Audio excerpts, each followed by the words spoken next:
Dal nga dal procesi gjyqësor ndaj eshkrerëve të UÇK-s i nisur më 2023 po i shihet fundi.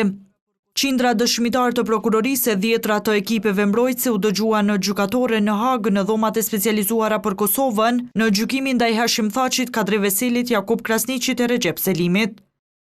Në shkurt të 2026-s janë parapar të jepen fjalët përfundimtare nga të gjitha palët e më pas trupi gjykues se mbyll çështjen, ndërkohë që vendimi final i shkallës së parë mund të jepet nga muaji mars deri në qershor varësisht nga koha që kërkon gjykata. Artan Qerkini, avokati akredituar nga specialja në Hagë, thot se ky vendim ka rëndësi të veçantë për Kosovën.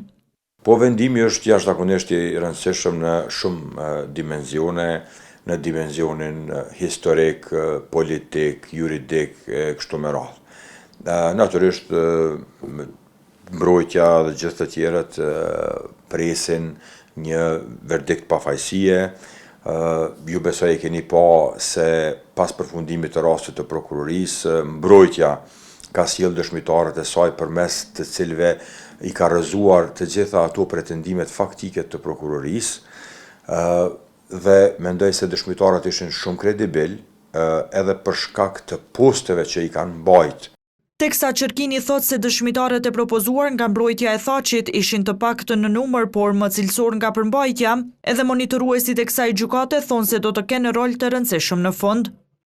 Ne kemi parë që mbrojtja e Thaçit ka propozuar një numër të limituar të dëshmitarëve, por personat të cilat kanë patur pozita të mëdha gjatë luftës së Kosovës, ka qenë generali NATO-s, diplomatë të tjerë amerikanë, dhe sigurisht që njohurit e tyre dhe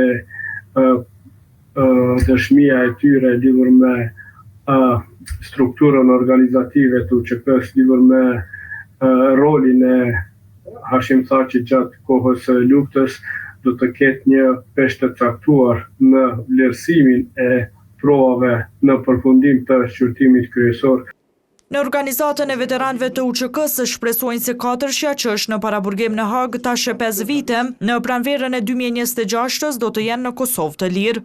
Shpresoj që do të jetë në anën tonë vit i marë, shpresoj do të kem favore ndërgjësi, ju favore më nëjë faqë që thashë majrët, por në ato që det e vërteta në shesh. Si ushtria shqiptare e Kosovës dhe presidenti Baci Jakub dhe Kadri Veseli dhe generali Recep Selimi në dalin pavarësisht se ata s'kanë qenë krimin e lufte. Nëse kanë qenë krimin e lufte ata janë mëllone. Nëse ata kanë qenë krimin e lufte do të thotë janë dëshmorë, mbi 3000 dëshmorë që ka vënë jur. Kështu që ju ne kemi qenë një ushtri, më të them, vullnetare. Hashim Thaçi, Kadri Veseli, Jakub Krasniqi e Recep Selimi akuzohen për krime lufte e krime kundër njerëzimit. Gjykimi ndaj tyre nisi në prill të 2023-s me dëgjimin e dëshmitarëve të propozuar nga prokuroria, të cilës zgjatën deri në prill të 2025-s.